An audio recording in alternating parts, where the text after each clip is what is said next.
Okay, here we go. ElksNation post-game podcast. Declan, Krueger, Eddie, Steele, and Rick alongside you for this one. Eddie, you texted me last night after the game, much to talk about. Obviously, we're going to get into all of that today. Rick, I do want to ask you right off the rip, though. I felt bad last pod. We didn't hear from you or Pat nearly enough. We were getting our feet in the water, figuring things out. But Rick, man, like initial thoughts on the game. What stood out to you? Where'd your head come out after this one? Well, that's what I want to ask you guys about, because the initial feeling for me is it felt like the last couple of years. Like I you know what I'm saying? Yes. Like the first half, like it's just we don't have enough. And then when we did bring it back in the fourth there, is that a little bit because of the score effect and because they had their backup in, or is that more about the team that we expect to see going forward? Like, why did we get the comeback there? Was it because we started to find our game, or is it because they kind of took their foot off the gas? You know, I'm going to say it's a combination of both, mainly because Montreal was up. They took the foot off the gas. Yeah. That score was pretty out of hand. Now, with that being said, some of the plays that we saw in that late fourth quarter where Trey is airing it out and hitting receivers on deep ball, let's apply that in the first half. Yes. Because in the first half, Trey had 50 yards passing, and the game was essentially over because it's 24-6. Yeah. Let's start attacking earlier. What was funny about that rally in the fourth quarter is, like, normally when a team's up and they go into a prevent defense, all the passes that get completed, because like you'll see guys with a decent box score at the end of a blowout game or what was a blowout game, and people will point to the box score and be like, "Oh no, look, it was okay." Yeah, but it's just everything under in prevent defense, and it goes for But the thing was, Trey was actually beating them over the top, like the one to Dunbar, the one to Curley. His scramble, obviously, that's not a passing play. That's just him making a read and a go. But I totally agree, because I saw a lot of things to inspire a lot of confidence from Trey Ford. My thing is just like, how do we get this? How do we get this for the first three quarters of the game? Not when you're down. Because it was like, it was 31-14, I think 38-14. It might have even been. Yeah. And then it's, game's obviously out of hand, but it does. Like, there are a lot of good things you see. Because here's another thing. Curley was on his way to being a no-show for game number 2. Yes, he was. And I asked Coach Killam after the game about that. He said, like, listen, man, it's a team game. Like, we don't isolate one guy, which I get and I understand. But like, again, if he doesn't, they lose the game and it's kind of a blowout. So maybe it's kind of all forgot. But, if it's not for that late fourth quarter performance, we're talking 2 games in a row where, the money man has, exactly. MIA on a milk carton. Yeah. No, I saw a really wonderful play from Trey too. It was that designed rollout to his right where he hit Dunbar on the sideline. That throw was probably the best throw I've ever seen Trey make, because he dropped that in a bucket over top of 2 DBs, right on the sideline, kept Dunbar inbounds. We need to see more of that with Trey. 100%. Here, one thing that I know Jason Krueger, he's been a really big proponent of, is getting them to work in the read option. And they did in the first half. They were running a lot of read options. Again, Trey made the point that like the defense was in a lot of 50 fronts, so he was giving the ball off. Because I think when people think read option, I think they think like Lamar Jackson Madden trailer, QB pulls it and he's spin move for guys. Like you got to still read the defense, right? And they did get away from it in the second half because the score was out. They had to air out the ball. But like, one thing we talked about, and the first time we did this, was I said, do you trust him to make the right read in the RPO? And he was. It wasn't an RPO, it was a read option, but he was making the right reads. He was giving the ball when he needed to. He saw that 50 front. So it's things like that, like the little things that he's making the right read, that inspires confidence. Obviously, there are other things you can point to, but just taking the little things he does at spots and taking the big performance in the fourth quarter and turning that into a full game, and all of a sudden you've got an offense that can put up 41 points in a game, and you're going to have a lot of fun. And it's complementary football. Yeah. Last week, special teams let them down. It was everything unraveled against BC, 2 weeks ago. But had their kicker have made some kicks, it's a different story. Now, their kicker hit some kicks yesterday. Offense didn't help the defense out in the first half. And then the defense pretty much lets everything go through like cheese, Swiss cheese, man. It was holy. So you got to play that complementary football. Put drives together so the defense isn't 2 and out and right back on the field. Yeah. As a defender, a defensive lineman, man, the worst feeling or the worst thing you can hear, Deck, on the sideline is punt alert. Because you just come off the field, you're catching your breath, and the offense already is going 2-0 and you're putting the ball back. And too much of that in the first half. And that's why the defense ends up getting tired and giving up the big scores. Yeah, no, 100%. Now, I actually thought they committed to the run in the second quarter, especially. Like, they had one drive. I forget if it was their first or second drive of the second quarter, but they were feeding Rank and Javon Leake as well a little bit, but they were running the ball consistently. Yeah. Like, they had it moving. And I was really, really happy to see that commitment to the run game, because Justin had a good game running the ball, had close to 80 yards. He was averaging, I don't have the number in front of me. I think it was like 7 yards a carry. It was just like 6.7. Yeah, there we go. So it was right up there. Like, that was huge, because again, like, when you establish this run game, when you have a backfield Trey can rely on, it makes his game just so much easier. Absolutely, man. Absolutely. A few things I had written down here. I still think bad tackling is the story. Cordell made that point. Like, tackling is, I'm never going to sit here as a guy who didn't play in the CFL and say, go make your tackles. Like, I'm not in a position to say that. You were the guy who closed your eyes and shoot, huh? No, I mean, listen, I was actually a pretty decent tackler. I wasn't the best tackler on the team, but I was such a ball hawk.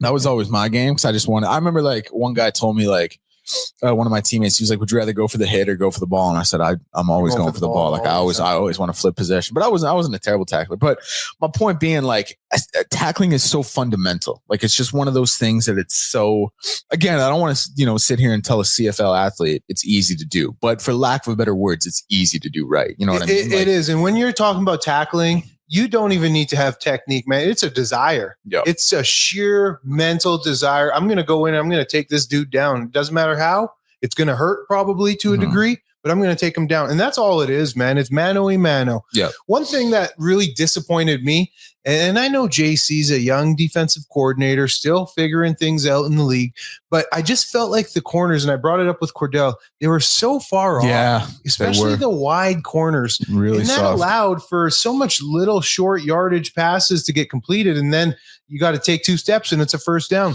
What really disappointed me, though, was when McLeod Bethel Thompson came in and he screened them to death. Yes. 3 screens in a row with huge success because the defense was playing so soft. They ran the exact same play back to back. Yes.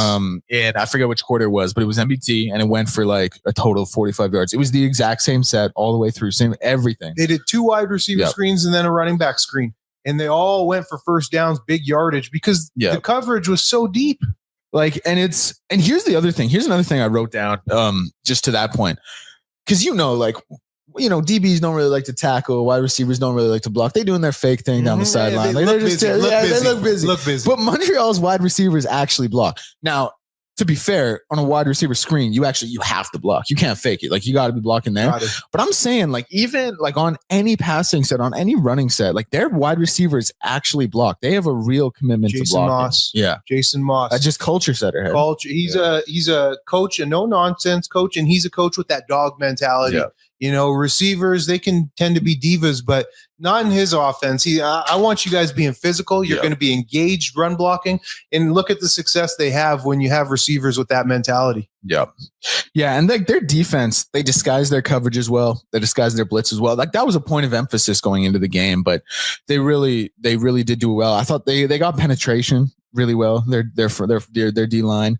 I had it like protection for Trey. I mean, I don't know how much you want to talk about it. I think it's an issue, and I think this is a line that across the board has a lot of talent. And guys like Ivy and Boyko, and Corte, and 2 well-established guys. That's what I'm saying. Like, exactly.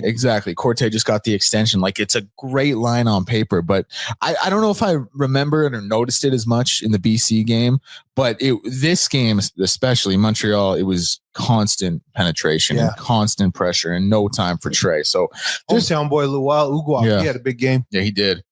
I played ball against his cousin. Here, I think it's his cousin. He went on to play college ball, D1 ball at Loyola Chicago, or Loyola Illinois. Maybe it's Loyola Illinois. He was on that team that made the Final Four. in like 2018 or whatever it was, but I played against him back in the day, like here in Edmonton. Man. Yeah, I remember him like dabbing me up, me just looking up at him. How like, big was he? Like 6'7"? No, he wasn't. He was only probably about 6. They probably listed him as 6'8", but he's probably about like 6'5" and a half, 6'5" and a half, 6'6". But when I was 5'10", you know, it's like that. It's like every YouTube video you've ever seen, the white guy in the corner and the D1 player coming in 2 hands up and just swatting my shit. Swatting it. Yeah. But no, Speaking a super trenches, athletic family. Though, we're talking about the O-line. I don't think the double E D-line had their best game yesterday. I agree. I totally agree. They I didn't notice them really. No, I didn't notice them. And I think Montreal's O-line out-physicaled them. And that's just something that you can never have. They got to be more prideful in bringing that grit to the table and not getting driven back, establishing that line of scrimmage. And it ain't going to get easier, man, going into Winnipeg this upcoming week, because Winnipeg's bread and butter is the physicality of their offensive line. Here's what I got to say just in regard to ElksNation out there. The crowd, they were behind the team. Like they were popping. They were happy to be there. Like anytime something was happening, they were giving it their all. Mm-hmm. So just it was really good to see. Like there was excitement there. Like anytime, Trey would do something crazy, his scramble for a touchdown there, like, the Giddens touchdown, the one to Dunbar, like the crowd was behind him. And that's it. I was really happy to see it, man, because like these guys are like, obviously they need it for sure. And obviously these guys don't want to be, they don't want to be consistently losing the way they have been. Like, so to have the crowd behind them, it's low key kind of depressing. In the crowd, man, in the stands. You were at the game. I had to be at home with the kids, so I was watching on TV, man. And that east side behind the visitors bench, it is a sad sight. We're talking full sections with like 4 fans. It's sad, man. From the days when I was playing here, it has taken such a decline. So kudos to the fans that showed up, cheered loud, but we got to get the wins on the board to get that motivation to come out and see a good product. That's how I feel. No, I hear you, man. And that's how I feel watching it. Cause this is such a key case of like, you can do everything right. Like you can have the Canadian quarterback who's exciting, who gets compared to Lamar Jackson. You can bring in the prodigal son, if you want to call him that, at GM, a guy who was only here for 3 seasons and won a Grey Cup. You can bring in the right head coach. But if you're not winning, like all these steps in the right direction, they might not matter, right? So yeah, I mean, it's got to be the results on the field. And here's the thing, like you mentioned it. I don't know if you saw my tweet, but TSN, the broadcast, they had the stat that Edmonton hasn't won a game in June since 2019, which is crazy. Like 6 years, 6. And now they go into Winnipeg in week 3, and that's their last June game of the season. Like that's it. But the point I'm working around to is now we're looking at 0-3 to start the season. Following that, you got a Sunday night home game against Ottawa at 5 p.m. Like it's reasonable time, but it's Sunday. It's end of the week. Like if they're, I don't know how the fan base is going to receive an 0-3 start. It's like Groundhog Day. And it hasn't been the worst. Like you got Montreal and Winnipeg in there. Like losing to them those are good ball clubs. Yeah, exactly. But still. No, a loss is a loss, right? It doesn't matter how you chalk it up. An L is an L. Yeah, it's tough, man, because like you got to start fast. And when you're going through the slog like this team has gone through the past 5 years, name change, everything, all the management turnover, you got to give the people a little bit of hope. And right now there's just no hope. We can't even sugarcoat it because you're not even starting the season with any promise. 0-7 a couple years ago, 0-9 last year. Or they might be flipped either way, but they started 0 for last year, 0 for 3, this year, 0 for 2 going into Winnipeg. It's tough, man. It's tough to start your season like that. You're behind the 8 ball before you even get to the summer months. And obviously it's so early, but I look at like Calgary at 2-0. I thought Calgary was going to be like 4-14 this year. Yeah. All credit to VA, man. Like VA he's looking good, man. Former Oregon Duck, former Eddie Steele teammate. Yes, sir. So yeah. He's a good cat. He's a good cat. Good leader, good teammate. I speak very highly of him because he's one of those guys that he does the right things just to set that culture right in the organization in terms of, he'll in BC when he was out there, he was flying the receivers down, doing passing camps with his receivers, practicing in the offseason on his dime. Right. Yeah. So he does a lot of those little things. Yeah. That's all. Yeah. Must be nice though if you're a quarterback making $600K. I'm saying, yeah, it makes we sense. can fly the boys down on my dime. It's easier to do that. But I guess, sorry, the point I was like making is like, I thought Calgary, like going to be a 4-14 team. It's obviously very early, but like they're 2-0, you're 0-3. I think respectfully, and maybe you disagree with me on this, but I think respectfully, Winnipeg and Saskatchewan were out of the picture in terms of just comparable records. And I could be wrong. Obviously, season's barely happened, so maybe it comes to pass that is wrong. But I thought they were kind of out of the picture. I thought BC, Edmonton, Calgary were kind of in that next tier, and I thought Calgary was a step below. So seeing Calgary have this hot start and Edmonton obviously 0-2 now, I don't know why I'm talking like they're 0-3. Like they very well could go out and be Winnipeg. It's the CFL. Like it's good players everywhere. It is. But you're just talking though, the history that you've seen. Yeah. But I mean, I'm just saying like that start, all of a sudden you're fighting such an uphill battle so early. And then, games become must wins. Yes. And you don't want to have that pressure on your quarterback and just the team in general, because when you get into those must-win situations, everybody's butthole gets that much tighter, man. Yeah. And you can't play loose, can't play good, clean football the way you want, because this deck, in order to play your best football, you got to be able to play fast. You can't be thinking out there, carefree. That's how it's got to be. When you're behind the 8 ball fighting for wins, you can't play that style of football.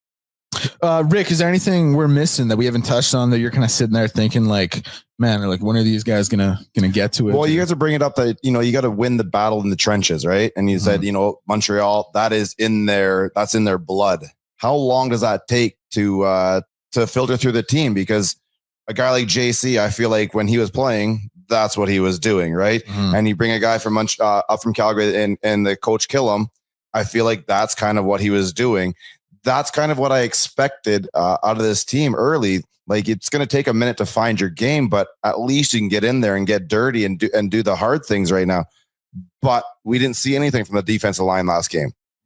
How long does this take? Like, is there still hope? Is there still hope? It's probably stupid, but how long does it take? When can we start being that team that wins those battles? Well, I guess honestly, one of the more challenging things with that too is defense normally doesn't take as much time to gel as offense. Yes. Like defense always in training camp comes out faster, plays better in practice because your see ball, get ball. That's what defense is. See ball, get ball. You have your assignment, but at the end of the day, it's see ball, get ball, and how much effort you're going to have to it. Yeah. It's tough, man, because now it's been 6 quarters going back to the BC game. They had a great first half, 2 quarters, but the last 6 quarters, their defense has, played kind of soft. Yeah. And I wasn't expecting that out of some of the leaders that they have. And then JC, still early, but the clock is ticking, fellas. I agree. And here, like that defense, I look at them across the board and I think it's great at every level on paper. Like Cordell, Niles, and Nick. I think that's a phenomenal linebacking group. Yes, it is. You look at the defensive line.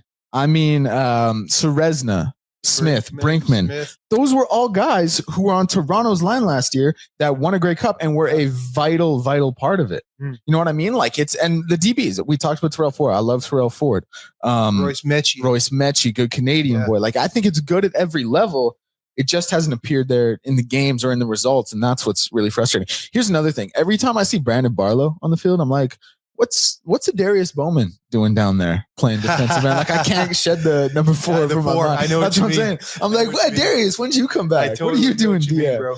But yeah, like just to that point on it being good at every level, and your point of it that generally doesn't take defense that long to gel.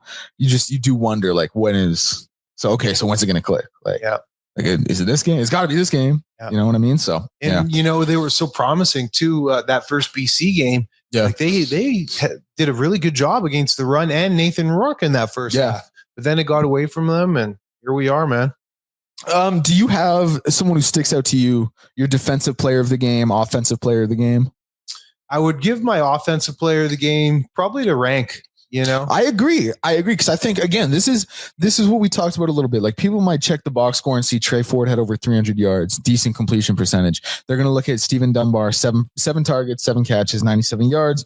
Curly Gittens Jr. 5 catches on 8 targets, 95 yards, and the touchdown.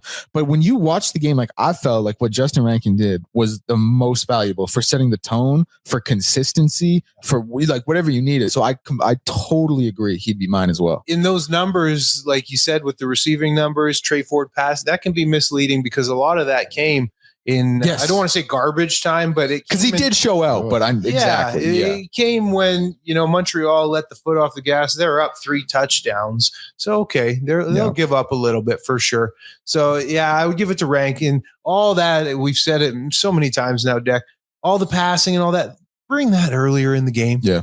Bring it earlier in the game. Like the deep stuff. Yeah. Right? Like stretch them a bit. Trey Ford, he had 50 yards passing at halftime.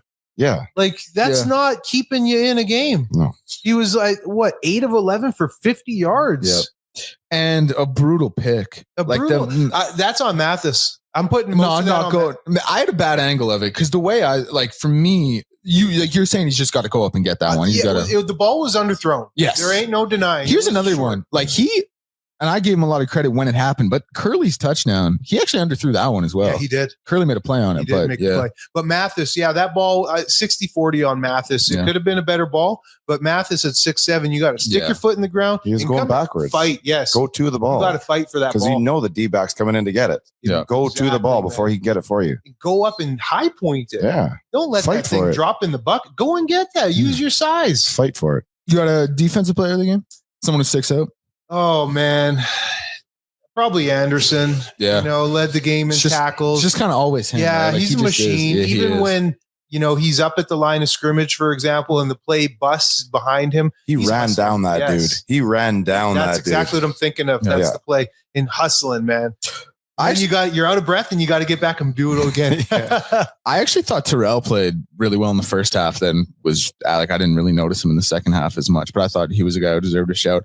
Rick, man, what about you? Offensive player of the game, defensive player of the game? You know what? I honestly think that the running game really got going after Leak got involved. Right, because Rankin was there at first. He had that nice break on the off the right side there early in the game, probably in the first quarter. But I thought it kind of died off again, and then they brought in Leak, and then he found a way to kind of improve the game a little bit, and then they went back to Rankin, and then they went back and forth between them, and that's when the running game really got going. That's a good point, brother. Because when Leak came in, his dynamic ability, right? You could see that shiftiness. Like we saw what they did in the second half of last year, those two guys together. And I wish we would have played them both more in the first game, but we saw what they did in this game. And you need to have that you need to have the quarterback on top of that to, move the ball to the receivers. But I thought the running game really got going after they got Leak involved. Good point. This is such a crazy one. Like if you look at, the final numbers and even the final score, like you're like, okay, 38-28. You look at the total yards, like Edmonton actually outgained Montreal 456 to 434.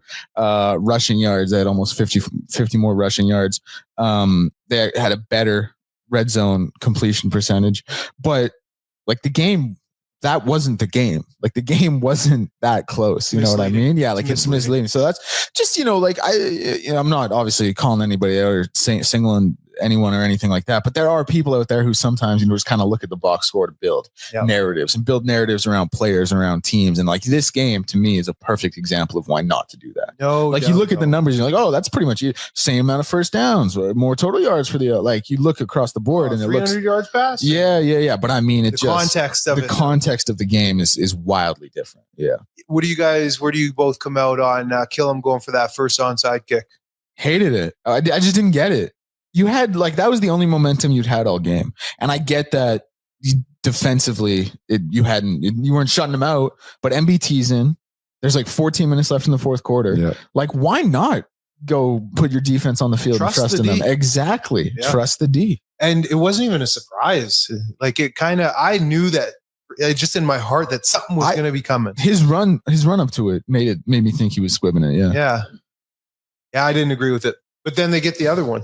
The late they did get the other one. In typical CFL fashion, 3 minutes left. We got a ball game all of a sudden. But then Trey overthrows. Yeah, because TSN they played that the Milt Steele touchdown down the sidelines against Edmonton. Like I've seen that commercial probably more times than I've seen any commercial except for the Rogers. What's that? Let's get it on or let's yeah. What is it? Whatever it was. So I always anytime something happens late in the CFL, I'm always like, no lead is safe. So you always have that. You always have that in the back of your mind. But yeah, I don't know. For me, like I pretty much echo you. My offensive player of the game. I think I got to give it to Rank. I just think he's important. I think he's vital. Like I don't think he's not their best player offensively. He's not their most talented player offensively. But I think the importance he brings and the way he helps out Trey when that run game is going, because forcing Trey to have to sit in the pocket and be a pocket passer if you can't develop a run game and if you get down late and have to air out the ball, doesn't play to his skill set. So getting Rank involved, huge shout out to him. Thought that was great.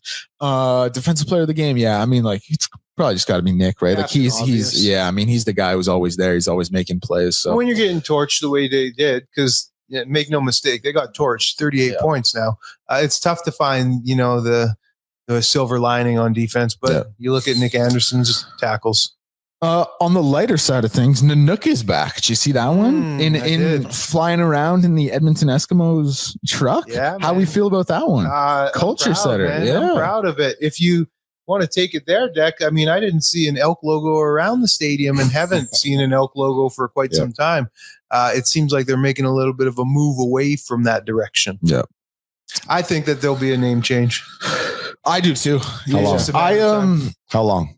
I think it's a year. I think it's next season. I think my personal, and this isn't factual or anything, but it's just some murmurs that I heard. Larry Thompson had to own the team for a full year before he could make a change. Does that come down from like board of like CFL? I don't know. That probably just business stuff, like bigger than me. But for sure. Well, not if we put our money together. Could be us. You're bringing the big bucks, buddy. Rick's actually the finance. He's trouble. We're all in trouble. I think that they will make a move. I don't know if they'll go full tilt back Eskimos, but Esks. Esks, yeah. That's what I always thought it was going to be. I mean, they're leaning into the double E hard. There's nothing elk there. The only thing I saw was the electronic board behind Montreal's bench. I couldn't see behind Edmonton's bench, up from the press box, so maybe it was there as well. But the electronic board with the rotating ads, logos, whatever it was, that was the only place I saw Elks, and I had to like look for it. Obviously, it wasn't pumped in your face. It was double E everywhere. The broadcast was double E everywhere. So yeah, I mean, I don't want to say a name change is imminent. Like I'm not in those meetings. No, we're not there. But I mean, it feels like it's heading in that direction. You can put two and two together and just use your mind and are aware to the situation. It's pretty clear they're trying to really distance themselves from the old name. Yeah. And the old name, it's all losing. That's all anybody knows under Elk is just losing and terribleness. I know. So let's sweep that under the rug, man. Okay, we're now going to take a break and be joined by a very special guest, Cordell Jackson, Sam linebacker of the Elks. He joined us. He talked a little bit about the game last night, of course. He talked a little bit about getting off the plane in Edmonton for the first time. Talked a little bit about his performance. Really great sit down with him. We're going to get to that. And then it's going to be more from me and Eddie as we close out the show. We are now joined by a very, very, very special guest, former Ramsey Ram, former Austin P Governor, Frisco Fighters legend, and current Edmonton Elk, Cordell Jackson. Cordell, how are you, man? I'm good, man. How you guys doing today?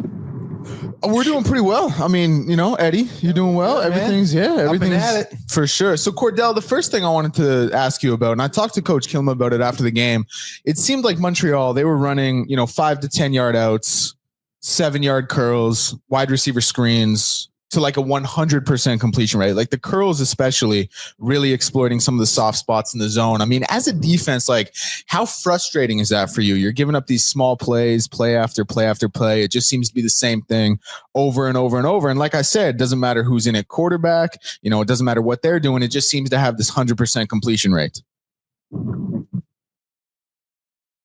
Well, the short game, we just need to tackle the short game. When we came into the game, we knew that they were going to do the dig and dunks, but mainly what they wanted to do was the double moves or the get you beat over top type thing. So the short game, we're cool with, man. We just got to rally and tackle it, but we just can't give up the big plays. Yeah. Go ahead. Declan. No, you go for it. Yeah, Cord, I was just curious because I played D-tackle. I did a decade in the league. So, when I was playing, I was more focused on the front seven. But now that I'm on the other side of the fence, I look at the defense as a whole. And, I noticed that the wide corners quite oftentimes were pretty soft in coverage. Now, I know you guys aren't expected to run press man all game, but with that soft coverage, like Declan said, it allowed for a lot of short passes where you guys needed to come up and rally. With the success that Montreal had, is that just the case pretty much of you guys missing tackles and not coming down firm enough? It's a collective thing, I would say. I believe it is some of the disguises that we're trying to do. We hold our disguises too long. We can play more aggressive, of course, but it's just, like we said, the main focus is trying not to give up the deep ball. Cordell,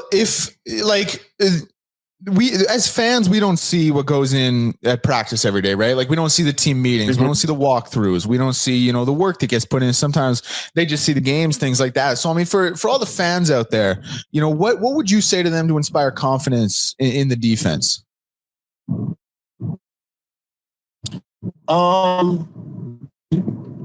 What I would say is you can tell that we have the pieces, and you can tell that when we are all doing our jobs, that we're very successful on defense because we had plenty of two and outs in the second half, held in the field goals. It's just that we have to put it together, and that's all it is. And we just got to put a complete game together. And once that happens, I know that the fans will enjoy it even more and be more excited for what's to come. Cordell, on that play, the big bomb, because you talk about, not giving up the deep ball. In that bomb right before the half that they scored, clearly there was miscommunication. It looked like one guy was running zone while the safety was running a man coverage. What was the case on that play? Was that the one with the scramble? Before the half, was that the scramble drill? It was wide open right in the end zone. Yeah, I believe it was. So anytime a scramble drill is kind of difficult, I'm really not sure if it was miscommunication or whatnot. But anytime it's a scramble drill, so once the quarterback gets out the pocket, we got to lock on. And that's where the communication came into play at. We had some guys that probably thought he was down or probably thought he was going to get sacked. And we had lost our top off the deep end. So Cordell, like if I walk into Larry Thompson's office, give him a Billy Cash, buy the team, and I'm giving Cordell Jackson the headset. He's the DC for next week at Winnipeg. What packages are you drawing up for the defense? Like what stunts, what designs, what coverages are you running? Like if it's in your hands, you have the magic wand, you have the headset. What does that look like for you? You giving me the headset? I'm giving you the headset. I'm giving you the clipboard. You can be up there in the box if you want. You can be on the sideline, whatever you want, man. You got carte blanche. No, I got to. Really, whatever. I really do trust JC and everything that he called. Like, he didn't call a bad game at all. It was just our execution. Well, I would just say probably more man-to-man just because it eliminates confusion. You know what I'm saying? But JC does a great job calling plays. He does a great job mixing zone and man, So I wouldn't really change much. If anything, I would just say more man just because I like playing man, of course. Cordell, how's the body feeling from yesterday? You all good? Yeah, just a little sore, but everything's good, man. No major injuries, so we're good. Cordell, I got to ask the obvious one for all the Edmonton fans out there. I mean, you grow up in Bama, you go to Tennessee for college, you get off the plane in Edmonton, a little colder up here, a little bit different. Like, what's it kind of like your first time touching down here, just getting to know the city, getting to know the people, and just like, that culture shock. Like you're not in Bama, you're not in Tennessee anymore. You know what I mean? Culture shock was very, very different, man. When I first got off the plane, it was gloomy. Then we were staying at the Chateau Lacombe. So it was downtown, right in the middle of downtown. It was a lot to see. I was not prepared for what I was seeing there.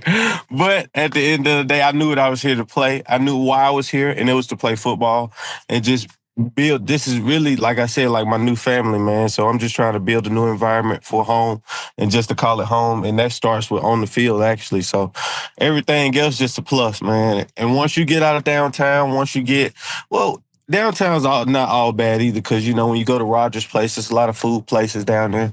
But once you get out of that area, man, it's really beautiful. And you can see why people want to come to Edmonton, why people are moving to Edmonton, man. And it's very beautiful. And at the end of the day, I love it here. Yeah, I was gonna say, man, like I live downtown, so you were on the border of trashing my hood a little bit. You saved yourself, so we're cool. But yeah, no, I hear you. Yeah, Cordell, I want to ask what the messaging was in the locker room after the game, because keeping it real, you guys, it wasn't a game, but then late in the game, it became a game. You know, Trey Ford hit a couple of deep balls. You guys got that onside kick, and it's the CFL. With 3 minutes left, that's an eternity. What was coach's messaging to you guys after taking that tough loss? The message was very simple. It was the fact that we kept fighting, but at the end of the day, it's the CFL, and we have to be the ones to fight first and finish the fight. So that's all the message was, man. He's proud of us for keep fighting, but at the end of the day, for us to win games is not a magic recipe. It's everybody doing their job and everybody coming to work and everybody just being consistent in who they are, and that was the message. Cordell, just a couple more for me, because I know you got to get going. I know you got meetings and stuff here. We were always good, man. Take your time. Individually, like there are always things you can do better, right? And not just you. I mean, the royal you. Like there's always things one can do better. So when you look at you, when you look at the first 2 weeks, I mean, what are the main areas that you're saying like, okay, I really gotta grit up and I gotta work on these things? For me individually, I would say just my communication in the back end, trying to make sure everybody's on the same page. And also just my tackling. It's I improved it from week 1 to week 2, but just keeping it a main focus and even more man-to-man stuff and just making sure that we can see our guys and we're working our techniques when we're man-to-man. And like you guys said, not always giving up those hitches and being ready to play on our back foot. I got to say, Cordell, man, I really respect your game. When I played, being a D tackle, I always appreciated guys in the secondary who would come up and support on the run. And you are a really good tackler, a very strong tackler. And it's interesting that you say you want to improve your tackling, because I thought that's one of the strengths of your game. So keep it up, man, because I really am high on you and I like your game that you bring to the table. I appreciate that, man. That's high praise. Thank you. All right, Cordell, one final question from me, then we'll let you get going. Would you rather win the Grey Cup this year, but you play like shit in it, or you win DPOY for the next 5 years, go to 5 straight Grey Cups, lose them all? I want to win the Grey Cup this year and play like shit. That's fine with me. Okay, all right. But that is the right answer. But here's the thing: like if you win 5 DPOY, lose 5 Grey Cup, you could win it the 6th year. You know what I mean? No, but that's the if. You already gave it to me the 1 year, so I'm guaranteed. That's cool. All right, I hear you, man. No, listen, Cordell, this has been excellent. This has been great. Thank you so much, man. It's been a lot of fun. Eddie, anything else you want to add? No, brother, just stay healthy, man, and get locked in for Winnipeg next week, because it's going to be a physical game and you guys need to bring it. Yes, it is. I appreciate you guys. I appreciate you, Cordell. Thanks, man. All right. Have a great day. All right. That was Cordell Jackson. I like his game. I like his game a lot too. And I feel like he was a DB in high school for sure, college as well, I think. And you can tell he's got wheels. Like I don't ever see him playing that Sam linebacker position and think he's out of it. But I just like, if it's not his natural position, like the adjustment he's made has been incredible. It's a good adjustment. Yeah, and that's one of the hardest positions to play on defense, because not only do you have to play down in the box with all those big boys and deal with O-linemen, but then you got to cover guys out in space too. It's a tough position. A Sam linebacker or field side boundary, which is the short side halfback. That's those are the 2 hardest positions on defense in the CFL. Well, besides nose tackle, of course. Of course. Like when you're in a 50 front, you got to go right up with double the center. Teams for a living. Yeah. It's funny. JC, the D coordinator, man, my job was to eat too, so he could be clean and make all those plays. Eddie, final thoughts, man, before we get you out of here. You got an 11 o'clock tea time, so we can't have you missing that. We got to get you out of here. Got to get the back loose. yeah, right. You want me to crack your back or anything? I got my roller in the car. Okay. All right, there you go. Final thoughts on the game. There was some things that impressed me, especially, again, we talk about the offensive showing, 22 points in the 4th quarter. Let's apply some of these offensive concepts, attacking deep, keeping the defense on edge. Let's apply that earlier in the game. Mm-hmm. Let's not have the dink and dunk passes early in the game with no success. I mean, I think Trey in the first quarter completed a couple of passes that were negative. Yep. So let's air it out more, stretch the defense. And that way you're going to have them on their toes a little bit more. And that will open the run game up. As much as the run opens the pass helps open up the run too. Mm-hmm. Rick, man, final thoughts? You know what? I've been listening to you guys all game here. And at the end of that game yesterday, I felt like, man, the biggest feeling is we have not stepped out of what it has been the last couple of years. So I wanted to come in here today and I want to listen to you guys and try and find the positivity here. So I think I'm still good. Like we're only 2 games into it. It's a long season. Getting to a 500. I think that's what we were talking about in the first show is, 500 is kind of the record. A long ways to go. We still have an opportunity. Let's take it to Winnipeg. But yeah, I want to see a little more of the offense this time, a little more stretching out the defense, a little more attacking, a little more going for blood. Yeah, I mean, for me, like the easy answer, the obvious answer that I think pretty much everyone who's listening to this is going to be echoing is take what we saw in the fourth quarter and let that happen over the course of the game. And I'm not saying play catch up necessarily, but just have that, confidence in that capability to make those plays. So yeah, stretch that out defensively. I still think like I go back from my notes quarter by quarter through 8 quarters this season. I've said I've had bad tackling. So tackling needs to be better. I still think they sit in zone coverage way too much and way too much soft zone. And Montreal picked it apart. So sure that up. But overall, I saw a lot of things to inspire confidence. So Winnipeg is going to be a tough task. I'm never going to say scheduled loss in the CFL. But if they do, drop that one to Winnipeg, like Winnipeg is a really good ball club. There's really one and only one way that you can compete and beat Winnipeg. Only one deck. Defensive line needs to show up. There we Winnipeg, they win games with their offensive line. If Edmonton's defensive line can come and set that tone, they'll be in the game. Yeah. Well said, man. Well said. And we're going to preview that one more. I think on Monday's episode, we'll get into that. Talk a little bit about this game, anything that happens over the weekend. But yeah, for a first post-game show pod, I think this went pretty well. It was pretty fun. Anything you guys want to add before we send it off? Oh man, this was good, baby. Yeah, this was great. Rick, thank you so much. Eddie, thank you so much. Thank you all for listening. And this is going to do it for episode 1, week 3, I guess, technically.